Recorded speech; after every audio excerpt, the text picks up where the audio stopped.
Good evening and welcome to the National Museum of Women in the Arts. My name is Winnan Holliday and I am the Vice Chair of the Board of Trustees. As the only museum in the world dedicated to championing women in the arts, we are pleased to be hosting this important film and discussion on achieving true gender balance in our world. We are also honored to have such an esteemed group of women leaders here tonight, including Laura Liswood, the Secretary General of the Council of Women World Leaders, whose work is the inspiration for this film. Thank you for being with us, Laura. And thank you also to Isis Sarah Bay, I almost had it, executive producer of the March on Washington Film Festival, and Layla Hissani, Head of Strategic Grant-Making and Movement Building at the Global Fund for Women, who are also on the panel tonight. The museum prides itself on being a space for connection and conversation about issues that affect us all. We hope you leave here inspired and ready to do your part in pushing us towards a more 50-50 world. Thank you and enjoy.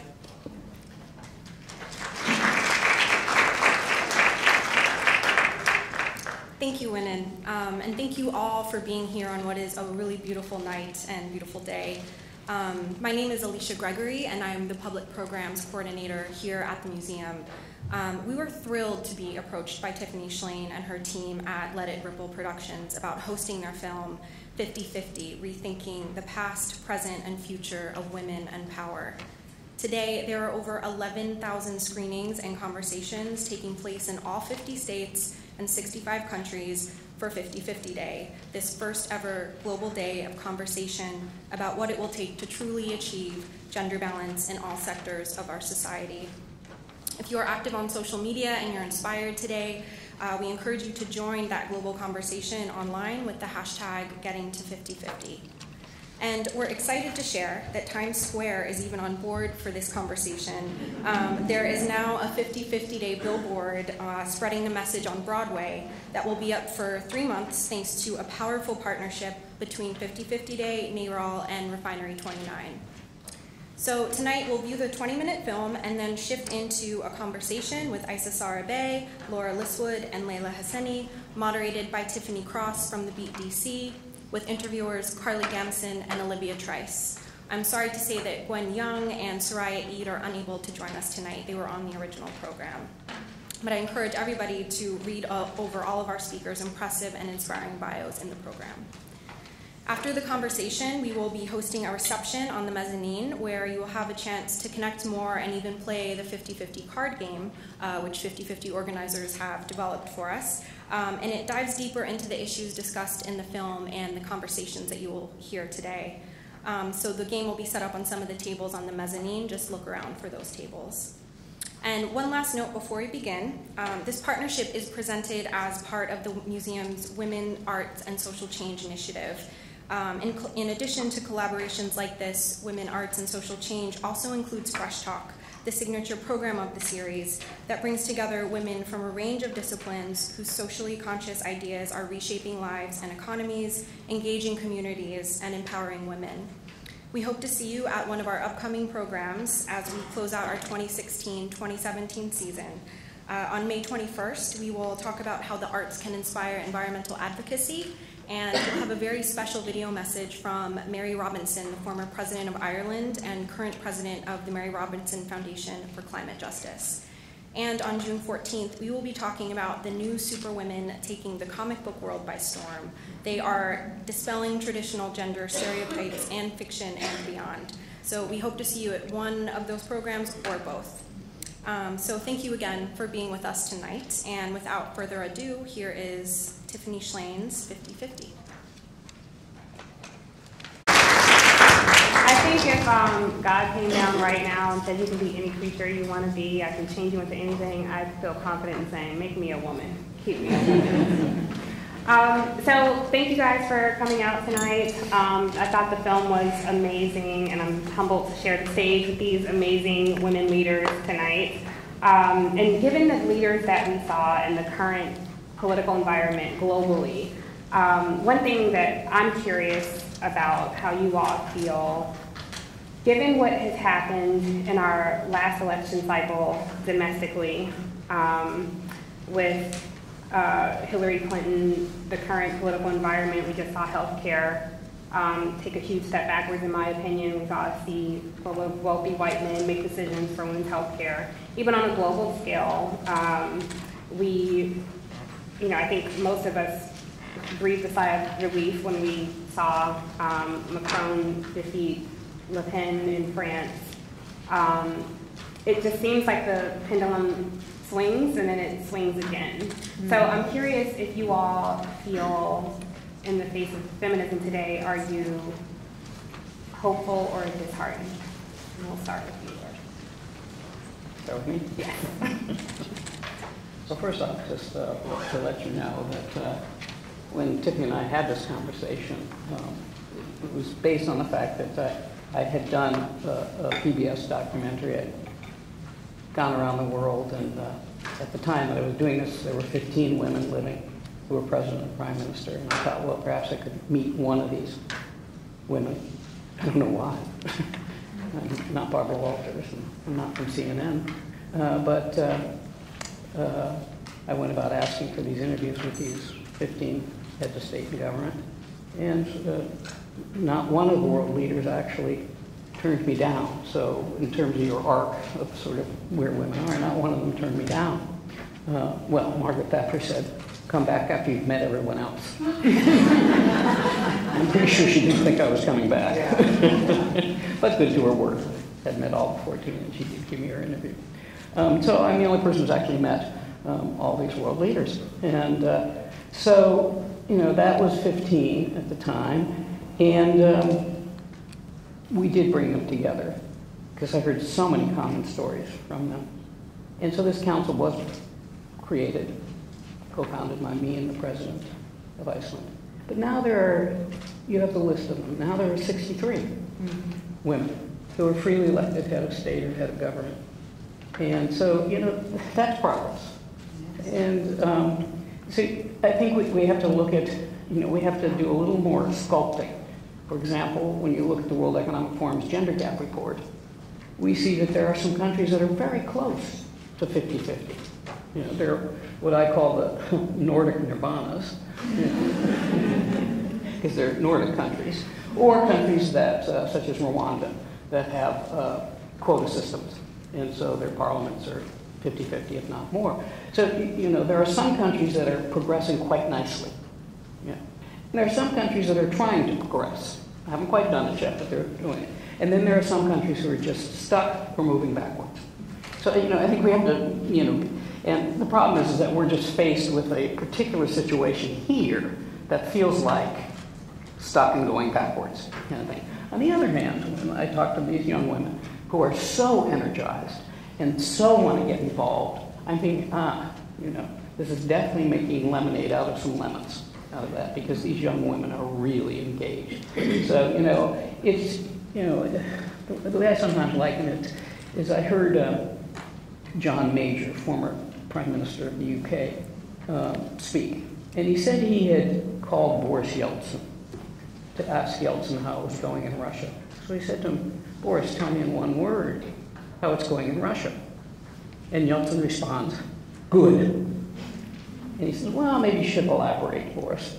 Tell me in 2 words how it's going in Russia. And Yeltsin responds, not good. So when you ask me that question, that's my answer. Sarah, what about you? Are you hopeful or disheartened? When I view things in life, I've been taught to do so from a macrocosm to the micro.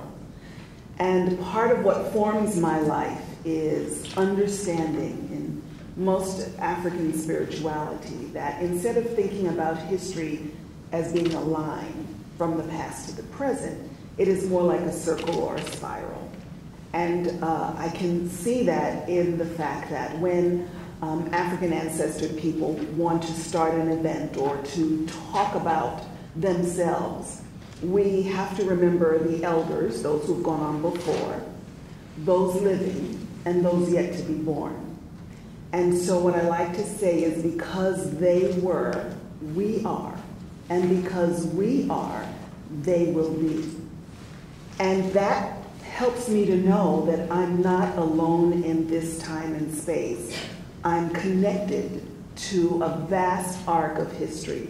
In the film, you heard the narrator say that many of us think that the important time is the time we're living in, when it's long. Life is long. Lifetimes are short, but life is long. And so there is enough of that in my mind to keep me optimistic. And it's not that I don't get discouraged or dejected, but I am supported in knowing that I'm not alone, that I am riding on this wave that continues before I was here and long after I'm gone.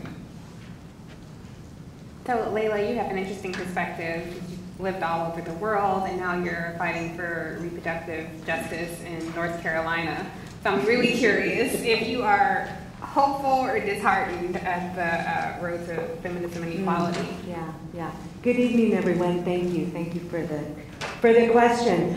I'm hopeful, and I'm hopeful for some of the reasons that you mentioned, because I do think, and what was compelling in the film, is to really think about this work in terms of holistically how we're working on these issues and how the past, the present, and the future influence our lives, and that life is long. That was beautifully said. In North Carolina, what I'm seeing is that, of course, there are very regressive politics and policies, but in the face of that regression and oppression is resistance, is rethinking, is reclaiming spaces and redefining power in different ways, which I find very, very hopeful. And I think on one hand we have official forms of power and realms of power in politics where women need to be present and engage more. And at the same time, I see women rethinking power, and part of the film was also about what do we mean by power? Power is also things that women bring, I think, in different ways to the conversation. And so I'm seeing some of that in North Carolina. We also have rich opportunities for some real fusion politics where reproductive justice issues and immigrant rights issues and workers' rights issues and LGBTQI issues are coming together, and groups are looking more holistically and in more of an integrated way about the issues that they address. And so we're not as siloed as I think we were before the elections, and I think that's really hopeful. So I want to give our young interviewers a chance to join the conversation. So Carly and Olivia, but we'll start with Carly and then we'll go to Olivia. Sure. Well, kind of going off that, so I'm graduating from college next week, and kind of when I look around in my classes, I generally see the woman in the room leading the conversations and being sought after for group projects or whatever it is, and then I feel like I look 3 months down the road and suddenly gender's become this significant factor that's determining our success and devaluing women. So I guess from y'all's perspectives, as people who've been in the world for longer, how do we prevent gender from becoming such a determining factor, and why does it suddenly do so? When you were asking the question, I was reminded of the foundation of Take Our Daughters to Work Day. One of my college friends, Nmwa, helped the Miss Foundation, helped the Miss Foundation create Take Our Daughters to Work Day. And it was prompted from a study that had occurred in Harvard about the fact that I think we all know now, that for young girls, they experience a severe drop in self-esteem at around age 9 to 11. And so Gloria Steinem wanted something that could be a social change project that would highlight that. And Nell told me that around that time, her father, who was in the state legislature and a community organizer and an attorney, she used to go with him around election time and around the holidays and hang with him as he was working with his constituents. And when he retired, there was a gathering, and there were all of these people who were talking about what he'd done for them. And what impressed her was the impact he had, and the fact that her seeing him in action throughout her life gave her the impetus to be that outspoken activist that she was and that she is. So I think, I don't know if it's something that's cultural, if it's something that's biological. I'm pretty sure we don't really understand enough about how masculine and feminine in terms of energies collide or meld in our bodies. And so masculine would be, you know, if you talk to an electrician and they're plugging in something, there's the feminine and the masculine, it's the current. One is outgoing and one is incoming. And we all have that. And then it shifts in terms of the amounts. So I think when we look at who we are internally and in the world, and understand more of all of what we're made of, along with being really focused and selective about how we think, how we view media, what we buy, who we support, so that we're conscious of the things that we're doing. When we also look back to earlier in our lives and re-examine and disrupt some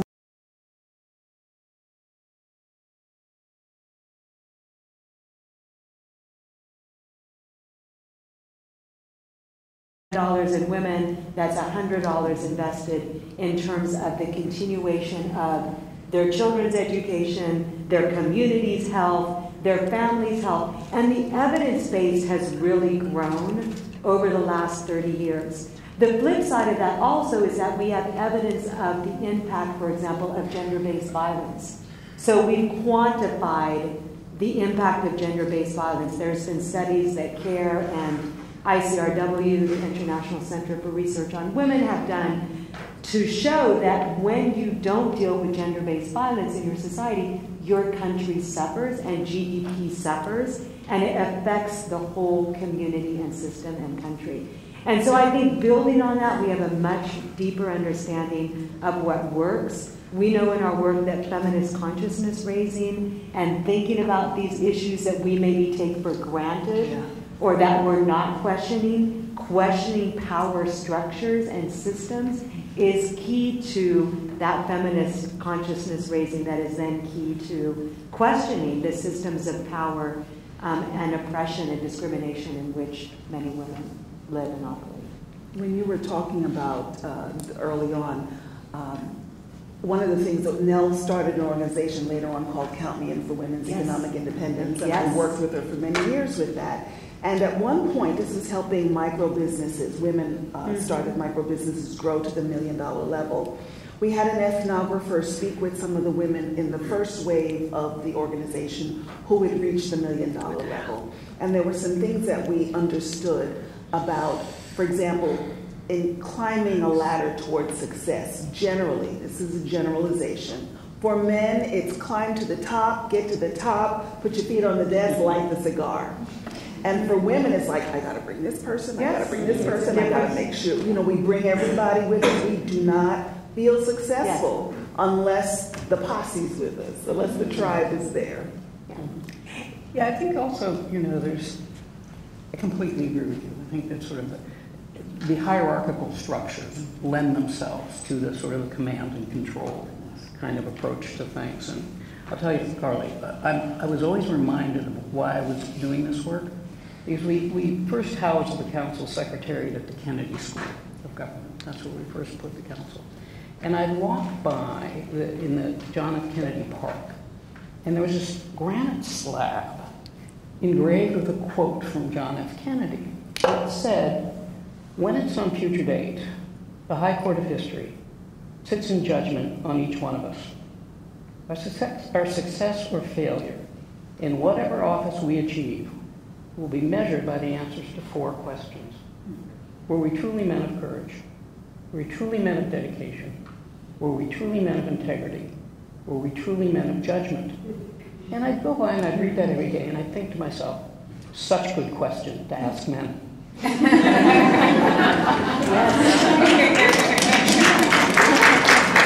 you remember that scene in one of the Lord of the Rings when some evil creature could not be killed by a man, and she takes off her "I am no man" and her hair comes out and she's able to kill him. I think that assumption, all men, is also something we need to look at. Well, yes, and I mean, look at most organizations today, actually don't have an intake problem with women. Right. They have an upgrade problem.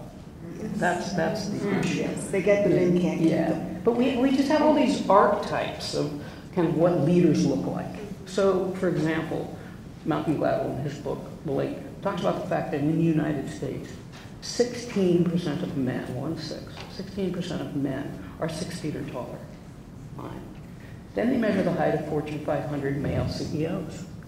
57% of Fortune 500 male CEOs are 6 feet or taller, which is 4 times the cohort. Now, I've actually done a lot of research on this stuff and met a lot of leaders. I'm yet to see any research that correlates leadership ability and skeletal structure. But we have an archetype of what leaders look like. Yes. And I think it's such a good point how much time we also invest in getting to 50-50 within a system that actually doesn't work for us, and how much time we actually spend changing the game and how it's played and the rules of the game.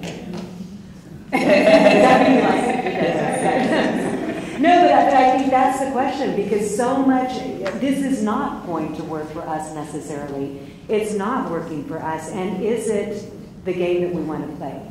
Or is it something else? And then how do we carve out spaces for reflection and coming together and strategizing with groups that are really rethinking the systems and the constructs in which we live, which I think ultimately is what is going to free us. So to that point, Layla, and we'll bring you in a second, Olivia, but to that point, you said, Laura, that we don't have an intake problem, we have an upgrade problem. And you're saying, how do we figure out these spaces to invite women at the table and be leaders? And to your point, Isasara, to have these women achieve leadership and bring other people. How specifically do we create that path, specifically for these young women who are about to enter the workforce? For me, I've been in the workforce, I haven't achieved that height of leadership yet, knock on wood. But how do we create that path and carve out our space when we're not necessarily at the helm of budgets and decision making, et cetera? Well, on a personal level, I think for each of us individually, again, there are decisions we can make. One decision that I made early on in life was that when I could get the services or spend money on things, I would look for a woman.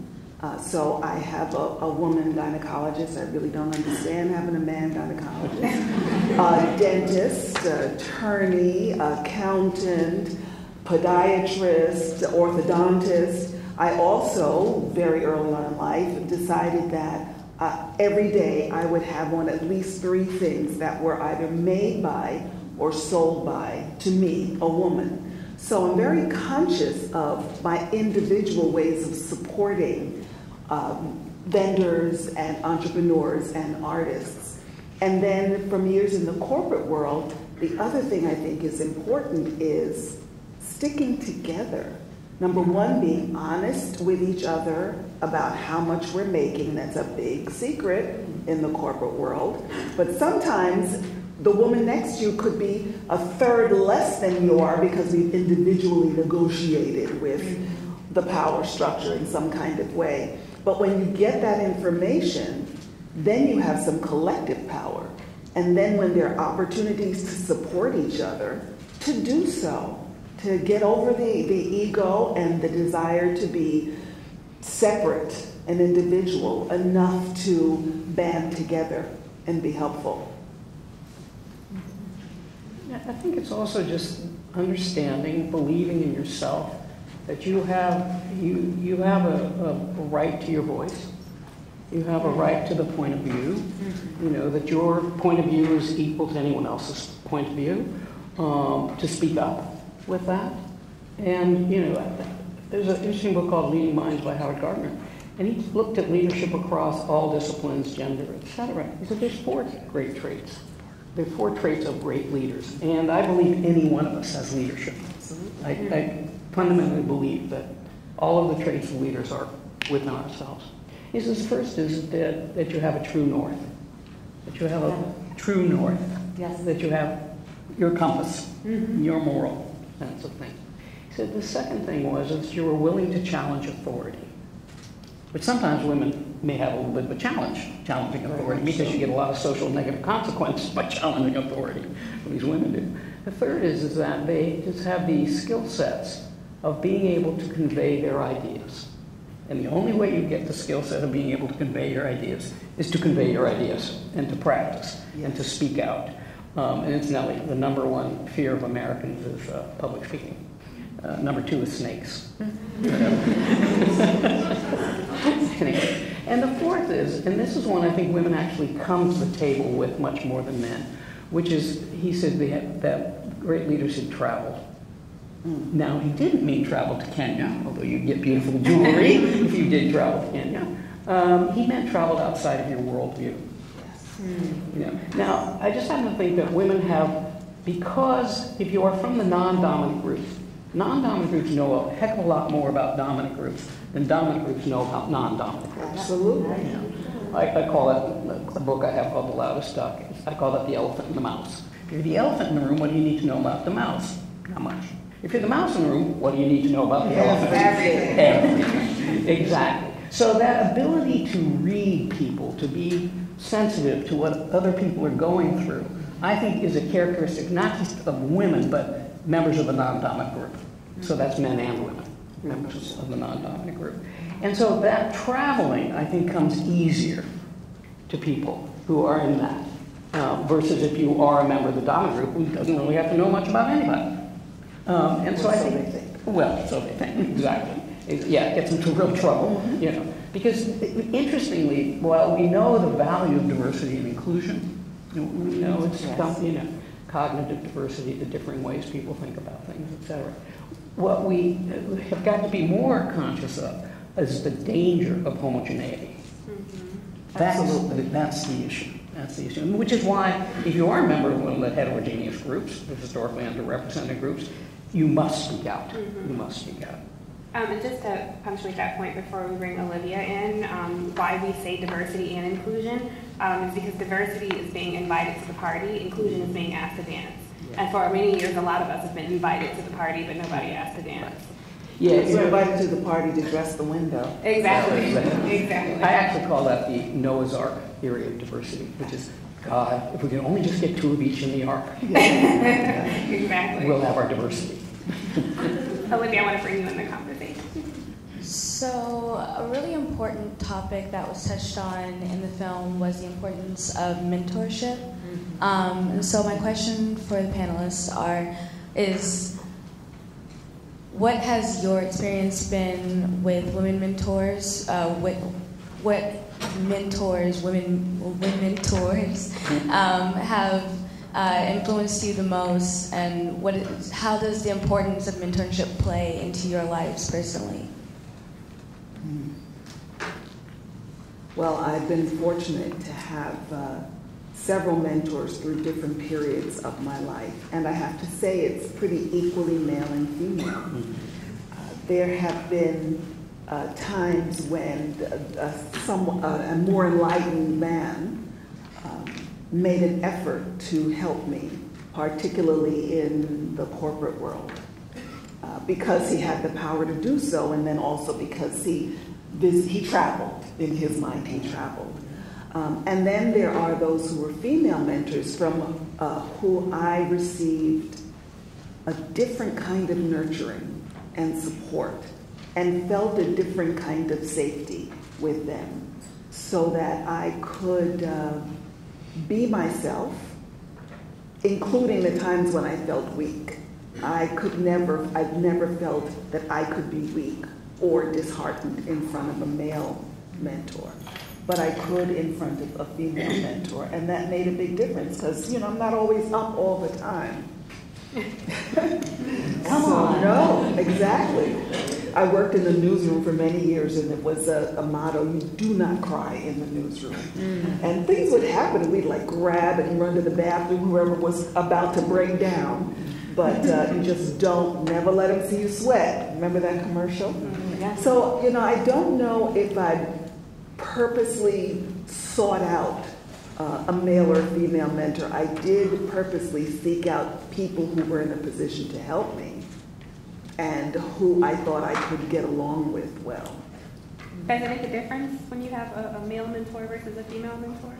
It made a difference in those ways that I said. I felt that with the female mentor, there was more of an emotional kinship. There was more freedom to be myself. But I have to say, in the corporate world as well, there was also the racial difference. That made a big difference.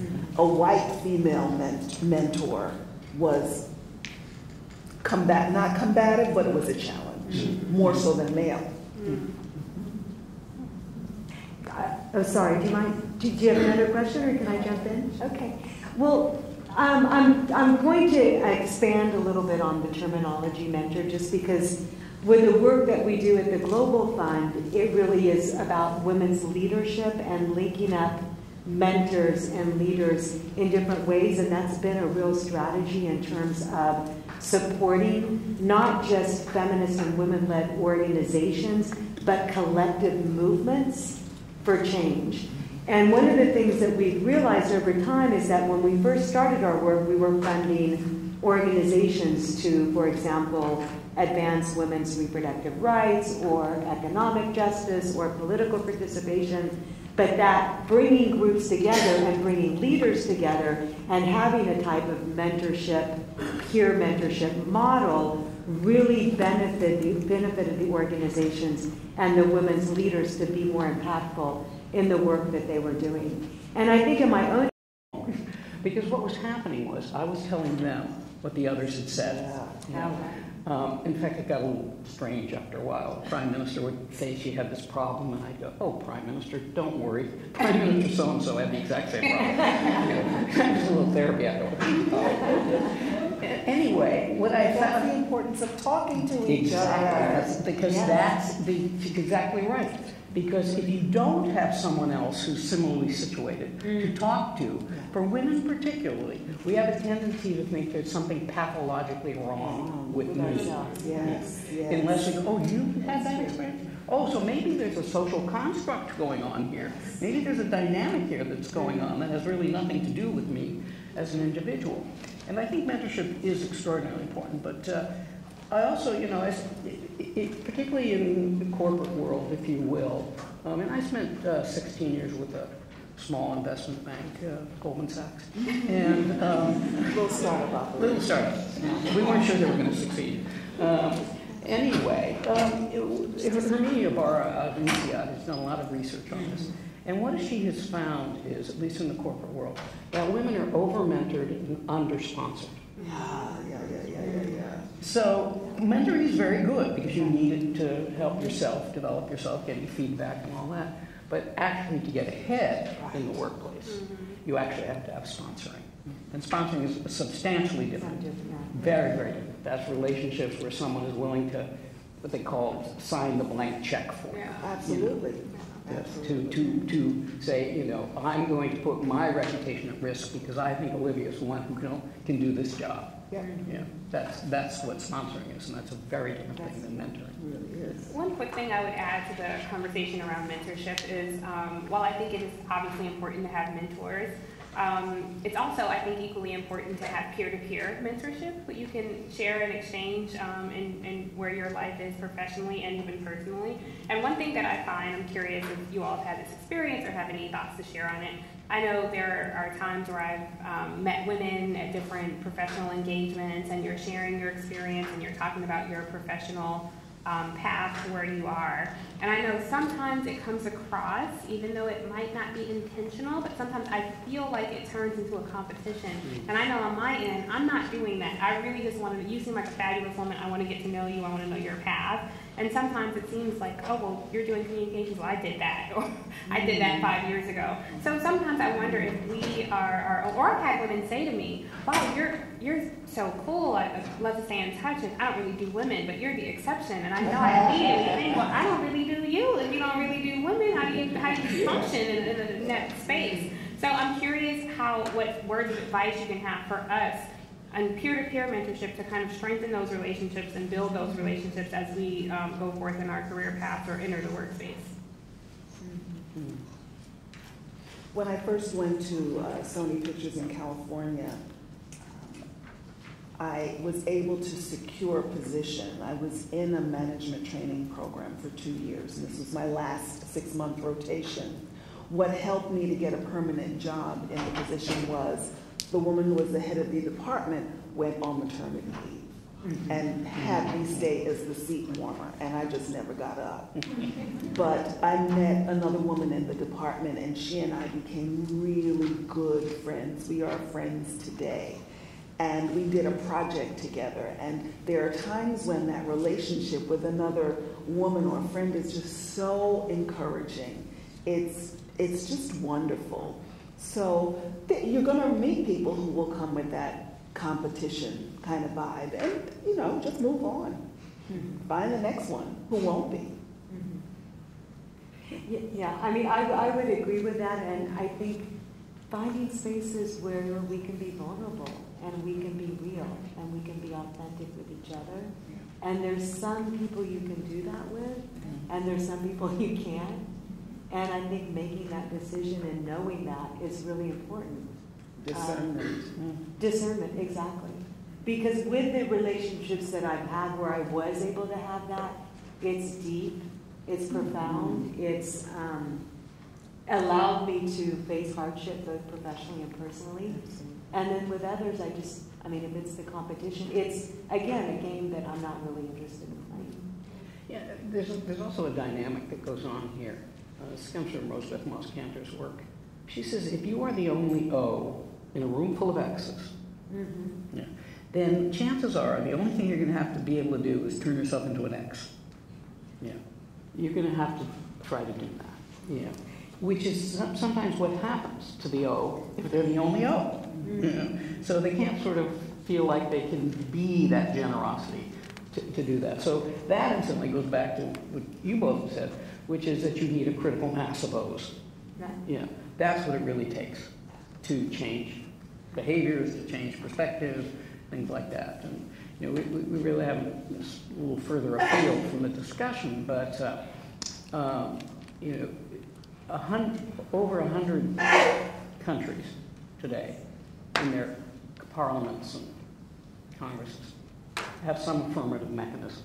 In fact, Pippa Norris of the Kennedy School has researched and found that no country, well actually 2 countries only, have come to get critical mass, which is 35% women in their parliament, without some affirmative mechanism. Yeah. What do you mean by that? Well, yes. Yeah. What an affirmative mechanism is. It's something that's either the party has to have a zipper, which is every other person is male-female. It has to have reserved seats. It has to have something which is some affirmative mechanism. Because what they've discovered is that the societies are so culture-bound, if you will, that they actually need to inject something into the system to change that system. And what these affirmative mechanisms basically do is they shift closed social networks and in-group favoritism. They overcome closed social networks. And it's basically, I want to hire somebody who looks like me, kind of thing, and on it goes. And so, one of the things that it's probably never going to happen here in the United States, but that's probably why we're going to plateau at about 20% of women in Congress, is we don't have a way to overcome these kinds of ossified structures, if you will. There's a very interesting, again, we're a little bit off, but Norway's got an interesting thing where they have a law that says 40% of corporate board seats must be of the opposite gender. That's how the law reads. Okay? But because there are so few women, it actually means 40% women. Yes. Right? And if the corporate board doesn't get to 40% women, it is delisted from the Norwegian Stock Exchange and dissolved. Wow. Right. Wow. So it was, of course, fascinating that they couldn't find any qualified women before the law. It's amazing how quickly they found qualified women after the law. It's amazing. But let me just share with you a little bit of the research behind it. What they've discovered is now that there's this critical mass of women, it's not that the financial system has changed so much, but the governance processes have changed. So, for example, they have found that women read the board materials. But now men are coming to the board having read the board materials. So that tells you that the dominant group's performance goes up in the face of the non-dominant group, in the presence of the non-dominant group. More of the board decisions are being made within the boardroom, not nightclub, golf course, country club. Women will ask more questions. Yeah, they'll ask more questions. They'll kind of ask the tough questions. They'll ask the questions that men go, thank God she asked questions. Men will have a tendency to look at the short-term impact of board decisions. Women will have a tendency to look at the long-term impact of board decisions. Now, best boards, of course, look at short-term and long-term, the value of diversity. Men will have a tendency to look at the shareholder impact of board decisions. Women will have a tendency to look at the stakeholder impact, employees, communities, environment. Yeah. Best boards look at both shareholder and stakeholder. So it's one of those interesting experiments, control experiments, that you can see what happens when you get to this critical mass. And I think that some of the competition is because there is a critical mass. Exactly. I think that point is punctuated by the amount of male legislators who read the ACA repealment legislation. Yes. Yeah, perfect. Carly, you want to ask another question? Yes. I really like the distinction that y'all brought up between sponsors and mentors. And I guess one question I have is kind of when I look at sort of going into the working world or just in those first few years, there's a lot of movement and shifting. And there's not a pressure necessarily to know what industry you're going to be in the long term, but also with that comes this knowledge that a mentor that you take on now or a sponsor or whatever it is might not be like technically beneficial to you in the long term. So how do you kind of balance that in this world that's also very kind of narrow and goal oriented? I guess maintain those mentors even if they're not like directly impactful to you. Well, you all, I think, know more about this sponsorship, mentorship. I would say that every opportunity is a learning opportunity, and that part of figuring out your long-term goals and passions is having these processes where you take some risks, you partner with some mentors or sponsors, and that will perhaps then lead you to go somewhere else, but that it's a learning opportunity.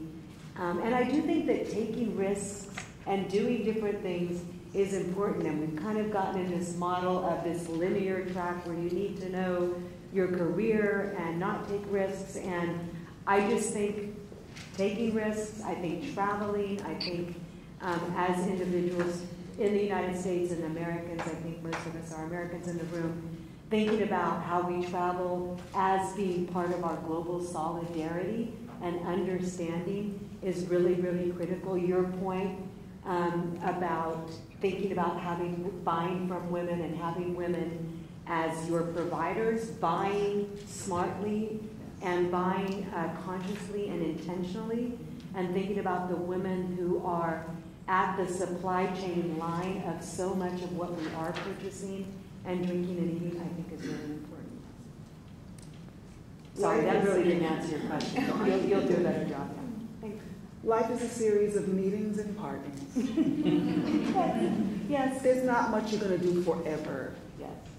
And so, at any time you're with someone, you share what you have to share, and then there comes a time when you move to the next. We're no longer in the employment age that my parents were in. When I graduated from college, my father said, now you have to get with a good company so you can start saving for your pension. And I did not understand that at all. I do now, but I didn't then. And fortunately, though, the thread for me was not that I would stay in the same company, but that I would do work that interested me and it was kind of familiar or similar to each other. So I think, don't worry about forever. You know, just be in the moment, be present, be fully present to the person who mentors and sponsors you. Make sure that you give as much as you get. You may think that a mentor or a sponsor has so much more than you, that you have nothing, but they're in it for something too. So ask. And while they may remain someone who stays a friend, they may not be in the position anymore to be a mentor or sponsor, or you may never see them again, but the love and the connection is in your heart, and that energy does not go away. read the book by Mary Catherine Bateson. It's called Composing a Life. Composing a Life.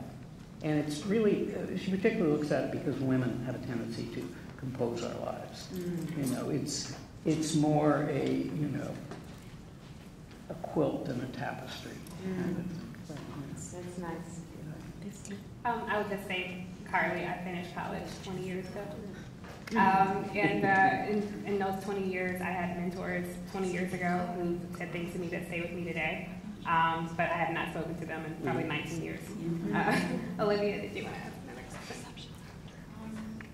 So, in a society that has the statistic that 53% of white women voted for our current president, who has both privately and publicly disrespected women, how can we create a 50-50 within women and women of color, the same way we do women and men?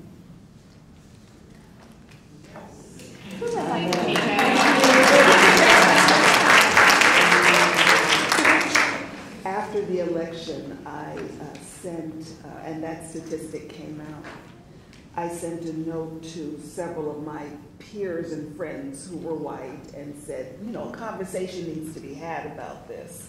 This is really something we have to talk about. And so several of them wrote back to me and said, yeah, when do you want to have the conversation? And I said, not with me. Y'all have to talk to each other. We've done what we were going to do. You talk to each other. I was participating in something called the Women of the World, the WOW Festival, which is not the Women in the World that Tina Brown does, but this is Jude Kelly in England. And she had invited me to come and speak to the one in Australia. And this was in Catherine, which was about 2 hours or 3 hours drive from Durban in the outback. And this Women of the World Festival was put together by some of the white women who were in the town and on the farms and whatnot, and the Aboriginal women. And the situation between the majority culture and the Aboriginals in Australia reminds me of what's happening with Native Americans here. So one of the women who was on a panel with me was she and I, was a white woman who had a really rugged childhood and adolescence, got into a lot of trouble, really bad home, got into drugs, got arrested, served some time in prison, came out, became a lawyer, and now advocates for women in prison. And she was sitting next to me, and we were speaking to the group, and she said, and I want all the white women in here, do not go to the Aboriginal women and ask them how you can help. Do not make it their responsibility. You know what's wrong, help. Stop asking them. Layla, or did you want to weigh in? I mean, it's a very important question that you've asked. And I think there's a lot of people who are doing, a lot of soul searching around it and saying, what was driving that? What was the appeal to this? And how, we'd sit there and say, how is it possible that a person could have, see this and then do this? It was mind-boggling to many of us around that. I don't read that much, but I'm going to give you another book, Arlie Hochschild's book, Stranger in Their Own Land. Yes, You've read it. So she talks about what was the appeal to both men and women, white men and women, also some people of color, but mainly, right? And it was a sense that they had been waiting in line for the American dream, right? And the American dream wasn't coming for them for all sorts of reasons. Some of them, in this sort of blaming way, those people have caused me to not be able to get to the American dream, But there's also these other forces, And, leaders create storylines, And this particular candidate, who's now president, created a storyline for people who said, okay, I get it. You're not getting to the American dream in your head, in your narrative. And I'm going to tell you how we're going to get you the American dream, instead of all these other people who are crowding ahead of you, perceived. But he's not even doing that. But what, that's a different argument. That, you're asking me about the vote. You know, the consequence of the vote is an entirely different question, an entirely different topic. But the question was, how is this possible, and what's the explanation? I don't know what else you got out of that.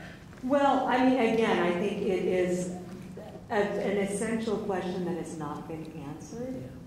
And that the ways that race and gender played out in the elections and the way they're playing out as well in who's being targeted by our administration's policies. And it is Black, brown, Muslim, and immigrant people.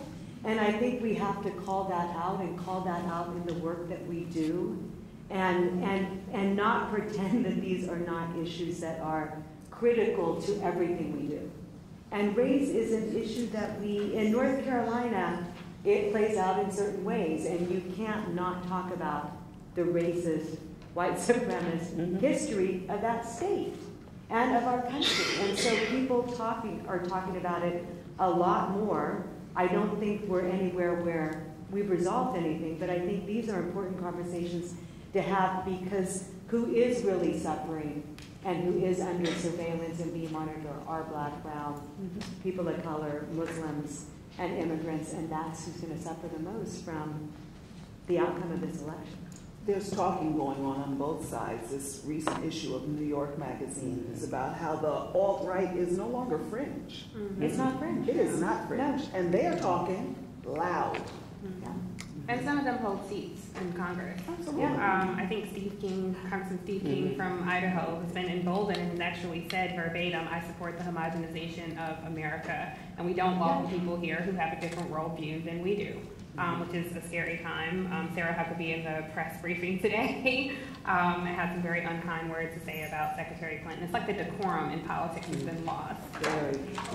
And I would say from the international arena, those extremist positions are now framing our global assistance and our international policies, and who is representing the U.S. government at the UN, which is the Heritage Foundation and all these right-wing groups. And when you look at, again, what's happening with the global gag rule and foreign assistance, it's really a extremist and right-wing framing of the issues.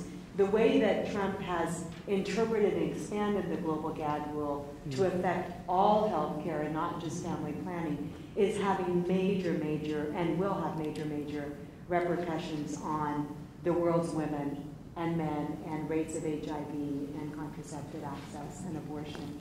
And so this is real, and it really does result in death and suffering of people around the world. And a real hatred of our country in many ways. We literally just saw Congressman Raul Labrador, who is running for governor of Idaho now, on the heels of him saying that nobody dies because they don't have access to health care. Did he hear himself? Yes. And the next day, he announced his gubernatorial run. Carly? I kind of going off of that, in this time where there's all of this news that's kind of pushing what is normal, how do we prevent that on an everyday basis when we're just trying to go about our jobs, our lives, whatever? How do we keep in mind that it's abnormal and not let it become normalized? Well, for me, it is starting with a morning practice. I decide what my true north is. I recognize and orient myself every day. Sometimes a few times a day. I monitor how much of the news I listen to. I give myself breaks from it because reality can be a subjective kind of thing. And sometimes I want my worldview to be different, and I want my intention to move in the direction that I would like it to be. Doesn't mean that I'm unconscious to the world around me, but sometimes it's good to not look at that, because what we conceive and believe we achieve. You know, I know that's used a lot in terms of business and financial success, but everything starts with the picture and the thought. And if I spend conscious time doing two things, building up my self-confidence and seeing the world as I want it to be, I have a much greater chance of not only creating it, but it coming to me in that way. So that's what I would suggest. Mm-hmm. I think it's also, decide, so what is it that you have a real passion about? What is it that's angering you most, frustrating you most, if you will? Because you try to raise the entire sea, you're not going to be able to do it. You're just not going to be able to boil the ocean. But you can look at, is it environment? Is it reproductive justice? What is it? And then with that, say, okay, what am I going to do within that sphere? Am I going to give money to an organization that supports what I want? Am I going to call a congressman? Am I going to march? I have a white male friend who says he's getting so much more exercise with this president. He's marching all the time. Volunteering. You're smart. You can come up with these things. But identify, because when you're having a passion for something, that's where you're going to create your leadership also. Although, let me put a footnote to that, I did hear a football coach once talk about passion. And he said, some people think they want to be matadors, just to find themselves in the ring with 2,000 pounds of bull bearing down upon them. And then what they realized was, what they really wanted was to wear tight pants and hear the crowd roar. So in other words, figure out what it is and why you have the passion. But once you have that, I guarantee you it's going to propel you to action. Ask yourself the tough questions. Yeah. And I think part of it's hard not to want to resist in some form the horrible policies and practices that are happening around us. But I think it's balancing this resist and rebuild.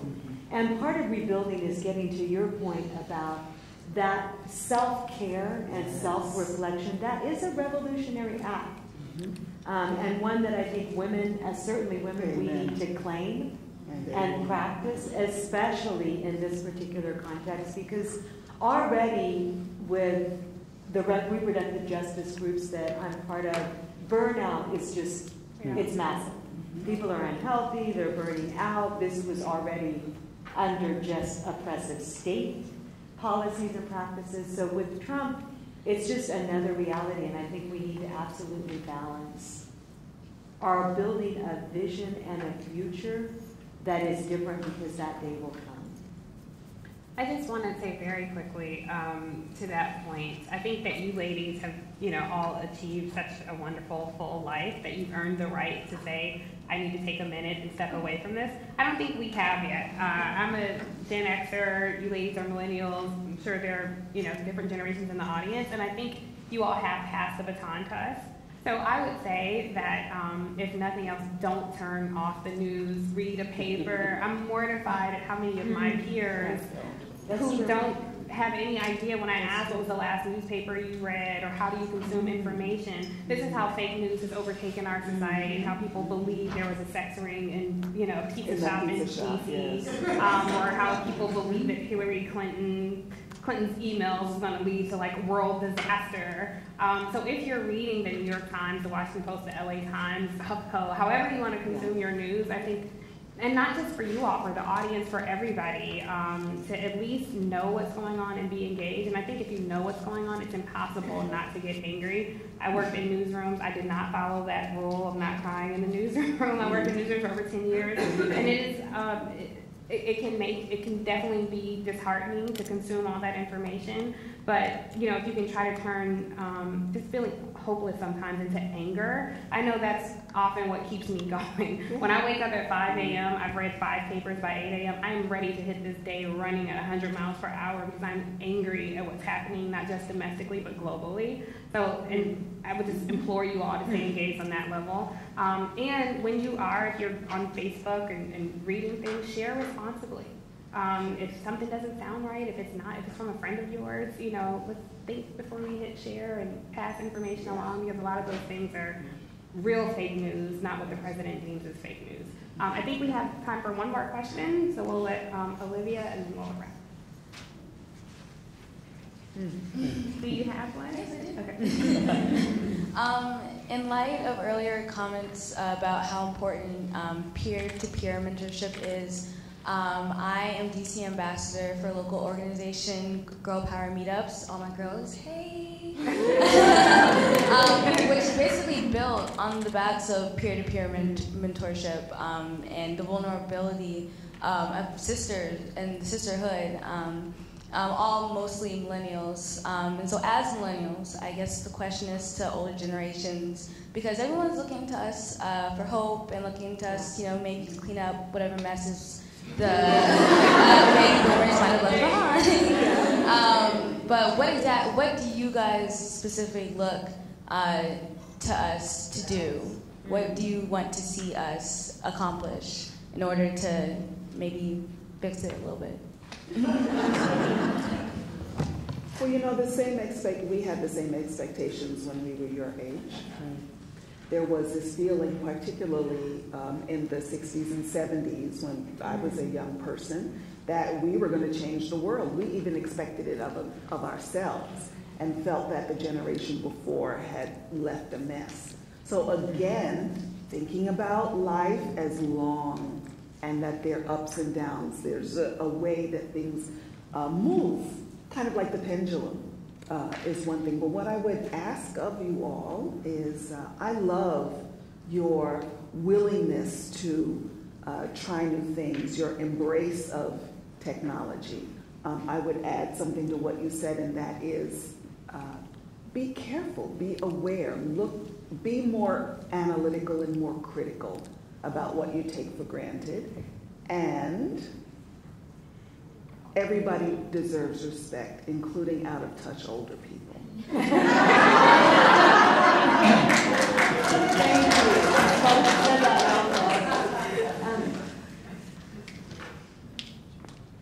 Yeah, go ahead. Well, I think the issues, you said it well, and I totally agree with what you said. I thought it was really interesting to see the film because it was about the past, the present, and the future, and in a way, like the international conferences. I was in Beijing, and I remember being in that moment, and just your life is in that moment. And we were changing the world in that moment. And now I see it 20 years later that actually we haven't moved forward in terms of any future international agreement on women's rights since that conference. And so I think just being aware of the moment and how time influences the work that we do. I think that always checking privilege is important, especially in the United States, where we have become such a country just based on inequality. There's so much inequality. I live in the South. I see it on so many levels. I think that's really important to think about, how we center the voices of and the experiences of those who most lack power and are most marginalized, because that is just the precarity of people's lives in this country, given the wealth that we have, is just a travesty. And I think that is one area where we need to do more, as well as working, of course, on these issues locally. I guess I would say this. I think there's some choices to be made for yourselves. Tacitus said, the worst crimes were dared by a few, willed by more, and tolerated by all. So change and, watching what happens is going to be dared by a few, willed by more, and then accepted by all. That's how I got to the standing ovation idea, Yes. And so you have to decide for yourself where you're going to be. Are you going to be that group who dares to speak, to create the change, to object, to be angry, to have your own voice, to have your own vision of where you want to see the world going? Because your vision is as right as anybody's, particularly for women. Are you going to be that next group who really supports that group who's out there in the front? Or you are just going to be the ones who kind of go, yeah, okay. We'll accept whatever. Right. So I would say you get to choose. Now you get to choose on many different levels with that. But in terms of your own lives, how do you want to be in this world? Yeah. I wanted to go back to something you said before, and I don't mean this as a contradiction, but I'm just going to offer you that, and I think you may do this. I know how hard you work. And so this is for you as well. Throughout, look at your life in terms of a year. And there are a couple of things I would challenge you to do. There is something that happens in silence and in quiet that fosters our creativity and gives us the space to have some longer range vision. So some of the things that I did when I was your age and younger is, and I read about these, every once in a while spend the entire day in bed. Not TV, see? Just be there. I love the idea. And spend some time with your mind and your ideas and your thoughts and sleep and, relax. Or take a technology fast. No electronics for 24 hours. Now, the thought of that drives people crazy. Now, see, and that's the indication that you need to do it. If it is inconceivable, then you need to do it. There are times when I've gone on and do personal growth work. Go to a conference or a retreat or a training. I've done everything from a half day to a 3-day to a 14-day. And there are lots of places for not a lot of money. Don't talk for 24 hours. Even that is revolutionary. To calm down a little bit is challenging. And it's hard to do when there's the TV and the radio, the computers and the texting. So if you remove that for a minute, that gives you half a chance to let the mind quiet down and then let your inner wisdom have space to speak to you. Well, on that note, I'm going to shut my mouth. I want to thank Laura, Isara, Layla, and our interviewers, Carly and Olivia. Thank you, Very ladies. awesome.